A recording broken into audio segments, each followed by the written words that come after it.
के कोइला प्यार किया चार रोज चाटी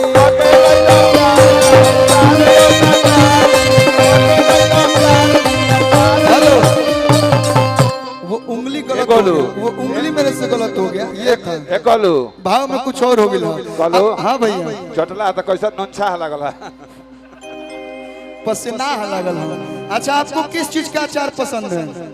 इनकर मरचाई के अचार पसंद है हाँ जो मरचा में भर के हाँ मोटका मरचाई के मेरे बारे में बहुत पता है आपको ना।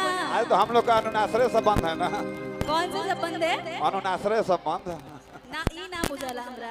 आम का अचार पसंद है।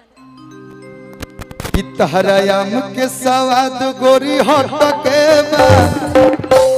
बाकी खट के अरे बाबा रे बाबा टिनी टिनी टीरी टीरी हेलो तो हाँ चलिए